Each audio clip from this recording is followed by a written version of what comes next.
Good morning student. आज हम maths का चैप्टर 7 फ्रैक्शन एंड डेसिमल देखेंगे। फर्स्ट ऑफ ऑल फ्रैक्शन क्या है वो जानेंगे, उसके बाद हमारा टॉपिक आएगा डेसिमल। तो फर्स्ट ऑफ ऑल होता है फ्रैक्शन। चैप्टर 7 फ्रैक्शन, उसका सबसे पहले हम डेफिनेशन देखते हैं। A fraction is an equal part of a whole and part of the collection. Meaning क्या है इसका कि कोई भी पार्ट मीन्स अगर कोई एक पार्ट है, कोई भी एक चीज़ है, जब उसको बहुत सारे पार्ट में इक्वली डिवाइड किया जाता है, ठीक है, तो उसे क्या कहते हैं? फ्रैक्शन कहते हैं। ठीक है, जैसे एग्जांपल के लिए देखा जाए, जैसे एक एप्पल है और सामने दो चिल्ड्रंस खड़े हुए हैं। हमें कहा जा रहा है कि दोनों बच्चों को एप्पल्स इक्वली डिवाइड कर कर देना है। तो हम क्या करेंगे? एप्पल को बीचों बीच काटेंगे, एक एप्पल एक चिल्ड्रंस को देंगे और एक एप्पल एक चिल्ड्रंस को देंगे। ठीक है, तो ये क्या होता है? ये फ्रैक्शन कहलाता है। ठीक है, फ्रैक्शन एक्चुअली में होता है, जैसे एग्जांपल के रूप में देख सकते हैं, जैसे आपको बोल रहा है 1/2, तो हम इसको फ्रैक्शन के मेथड में कैसे लिखेंगे? 1/2। ठीक है, 1 क्या होगा? 1 हमारा होगा न्यूमरेटर, ठीक, और 2 हमारा होगा नोमिनेटर, ठीक है, डिनोमिनेटर होगा। ठीक है, तो ये क्या हमारा फ्रैक्शन है। अब इसे हम समझने की कोशिश करते हैं। जैसे देखिए, आपको जैसे एक ऐसे सर्कल दे दिया गया, ठीक है, इसे कहा जा रहा है कि आप इसे 2 पार्ट में डिवाइड कर दो, 2 पार्ट में इक्वली डिवाइड करो। तो हमने इसको कर दिया, तो ये हमारा क्या कहलाएगा? ये हमारा कहलाएगा हाफ। ठीक, सेम वैसी ही एक आपको और सर्कल दे दिया है, उससे कह रहा है कि आप इसे 3 पार्ट में इक्वली डिवाइड करो। तो हम कैसे करेंगे? ये कर दिया, लेकिन हम इसे कैसे मेंशन करेंगे? इसको हम मेंशन करेंगे 1/3। ठीक, अब आता है आपका एक और पोर्शन। इसे आपको कह रहा है कि इस सर्कल को आप 4 पार्ट में डिवाइड कर दो। तो 1 2 3 4। तो अब इसे हम कैसे लिखेंगे? हम इसे लिखेंगे 1/4। ठीक है, ये आपका होता है फ्रैक्शन को डिवाइड करने का एक प्रोसेस, और उसको हम क्या बोलते हैं? वो।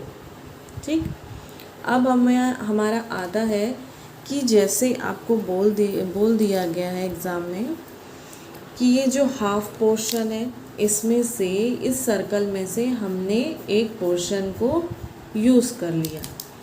सॉरी, इसको बाद में बताती हूँ। जैसे 1.5 को हम कैसे लिखेंगे? 1/2। 1/3 को हम लिखेंगे 1/3। 1/4 को लिखेंगे 1/4। ठीक है, अब हमारा ये आता है कि इस सर्कल में से हमको बताया गया कि हमने हाफ पोर्शन को, 1 पोर्शन को यूज़ कर लिया है। तो हम कैसे लिखेंगे? हमने इस पोर्शन को यूज़ कर लिया है, बट कितने भाग में ये डिवाइड हुआ है? ये सर्कल 2 पार्ट में डिवाइड हुआ है, इसलिए 2 हमेशा नीचे मेंशन होगा। और कितने को हमने यूज़ किया है? हमने यहाँ पर यूज़ किया है 1 पोर्शन को, इसलिए 1 ऊपर रहेगा। ठीक है, सेम वैसी क्या बोला है? इसको 3 पोर्शन में डिवाइड करने बोला, हमने यूज़ कर दिया 1 2 3, इसलिए 3 नीचे आ गया। बट इसमें हमको बोल रहा है कि इसमें से हमको 1 ही पोर्शन यूज़ करने मिलेगा। तो हमने ये 1 पोर्शन यूज़ कर लिया, इसलिए 1 ऊपर मेंशन हो गया। बट ये क्या 3 पोर्शन में डिवाइड हुआ था, इसलिए 3 नीचे आ गया। सेम 1/4 में क्या होगा? इसको हमने 1 2 3 4 में डिवाइड कर लिया है, इस सर्कल को 4 उसमें डिवाइड कर लिया, इसलिए 4 नीचे आ जाएगा। बट इसमें से हमको बोला जा रहा है कि एक ही पोर्शन हम यूज़ कर पाएंगे, इसलिए क्या होगा? 1/4। ठीक है, मैं आपको उसको समझाने के एक और प्रोसेस बताती हूँ। जैसे ये एक सर्कल है, हमको कहा गया है कि इसको हमें 4 भाग में डिवाइड करना है। ठीक है, हमने 4 भाग में डिवाइड कर दिया, और इसमें हमें कहा जा रहा है कि इसमें का 2 पोर्शन है हम यूज़ कर सकते हैं, 1 और 2 पोर्शन हम यूज़ कर सकते हैं। ठीक है, तो ये क्या हो गया, हमने 2 पोर्शन यूज़ कर लिया इसलिए 2 होगा, बट हमने कितने पोर्शन में इसको डिवाइड किया, 1 2 3 4, इसलिए 4 हमारा नीचे आ गया। ठीक है, आप लोग को समझ आ गया होगा अभी तक। फिर सेम वैसे ही करते हैं हम, ऐसे एक सर्कल जिसमें से हमें इसको 3 पोर्शन में डिवाइड करना, हमने कर दिया। और इसमें हमें कहा गया है कि हम इसमें का 2 पोर्शन यूज़ कर सकते हैं, तो हमने ये 1 पोर्शन यूज़ कर लिया और ये हमने 2 पोर्शन यूज़ कर लिया। ठीक है, तो 1 पोर्शन हमारा बच गया, बट क्या हमने कितने पोर्शन में से डिवाइड किया था, तो 3 हमारे नीचे मेंशन, और कितने को यूज़ किया हमने, 2 पोर्शन को हमने यूज़ कर लिया। ठीक है, ये आपका क्या होता है, फ्रैक्शन होता है। आपको ये समझना बहुत इजी है, आप लोग ध्यान से समझेंगे तो आप इसे समझ जाएंगे, और आगे इसमें जैसे जैसे आएंगे मैं आपको बताते जाऊंगी। ठीक है, अब हम करते हैं एक्सरसाइज 1। ये बहुत इजी है, इसमें अभी तक कोई टफ़ नहीं है। नेक्स्ट एक्सरसाइज में सब आपके टफ़ रहेंगे। देखिए इसमें क्या लिखा है, right fraction number of each fraction. इसमें आपको खाली नंबर्स को लिखना है वर्ड्स में। जैसे 2/4 लिखा है, तो हम क्या करेंगे, 2 का 2 मेंशन होता है और यहाँ 4 नहीं लिखा जाता। क्या लिखा जाता है, मैंने आपको अब एग्जांपल में बताया था, 4th लिखा जाता है। 3/4, तो 3 का 3 आप मेंशन करेंगे और 4 को क्या लिखेंगे, 4th लिखेंगे। 1/4, तो हम क्या लिखेंगे, 1/4। ठीक है, डी आपका होमवर्क है जो आप करेंगे। अब आपका आता है second, right fraction for each of this. Same वही लिखा है, ये वर्ड्स में लिखा, हमको उसको नंबर्स में लिखा है। 5/20, तो 5/20, 4/10, 4/10, 10/15, 10/15।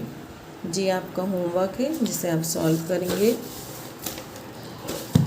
अब आता है आपका third, right the numerator and denominator of each of this. इसमें आपको बताना है कि कौन सा आपका न्यूमरेटर है और कौन सा आपका डिनोमिनेटर है। ठीक है, तो जैसा आपका ए दिया है 10/20, तो मैंने आपको पहले ही एग्जांपल में बता दिया था कि हमारा 10 क्या होगा, 10 हमारा होगा न्यूमिनेटर और 20 क्या होगा, डिनोमिनेटर। इसको शॉर्ट फॉर्म में एन और डी करके लिखा जाता है, बस। सेम 18/50, 18 हमारा क्या होगा, न्यूमरेटर होगा और 50 क्या होगा, डिनोमिनेटर।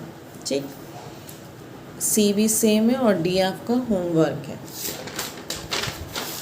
अब आपका आता है fourth, colour the part of this and the instruction. इसमें आपको बोल रहा है ये जो नंबर्स आपको दे दिया है, फ्रैक्शन में जो दिया है, आपको इसके अकॉर्डिंग इसमें कलर भरना है। तो कलर के लिए मेरे पास अभी कुछ नहीं है, मैं आपको पेन से करके दिखा दे रही हूँ। देखिए 2/4 लिखा है, मैंने आपको एक चीज़ बताया था, चाहे वो बॉक्स हो चाहे सर्कल हो कुछ भी हो, 4 क्या होता है, जितने पोर्शन में हमने इसे डिवाइड किया होगा। जैसे यहाँ 4 लिखा है तो 1 2 3 4।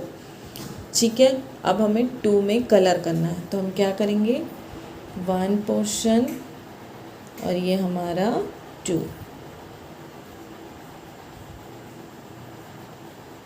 तो आ गया ना हमारा 2/4, समझ आ गया होगा आप लोगों को। सेम देखिए अब यहाँ पे लिखा है 1/2, तो क्या आएगा 2। आपका यहाँ पे जो यहाँ आपको ट्रायंगल बना के दे दिया है और ट्रायंगल को देखिए 2 पार्ट में डिवाइड कर दिया, क्योंकि यहाँ पे 2 मेंशन है, 1 और 2, बट हमको कितना यूज़ करने बोल रहा है, 1 यूज़ करना है, तो 1 को हम कलर कर देंगे। तो हो गया ना आपका 1/2। सी आपका होमवर्क है। अब आता है आपका डी, क्या लिखा है, 6/8। ठीक है, सर्कल दिया है आपको, यहाँ 8 दिया, इसलिए यहाँ पे देखिए 8 आपको फ्रैक्शन बॉक्स बना के दिया, 1 2 3 4 5 6 7 8, जिसमें से हमको 6 में कलर करना है। तो 1 2 3 4 5 और ये हो गया हमारा 6, तो हमने 6 को यूज़ कर लिया। ठीक है, और 2 छूट गया तो 6/10 हो गया। समझ आ गया आप लोग को। नीचे जो रहता है वो आपका कितने मतलब कितने उसमें डिवाइड करना है बताया जाता है, और ऊपर का जो रहता है वो रहता है कि आपको कितना पोर्शन यूज़ करना है। ठीक है, यहाँ आपका एक्सरसाइज 1 कंप्लीट होता है। किसी को कुछ डाउट होगा तो मुझसे पूछ सकते हो। Okay and thank you.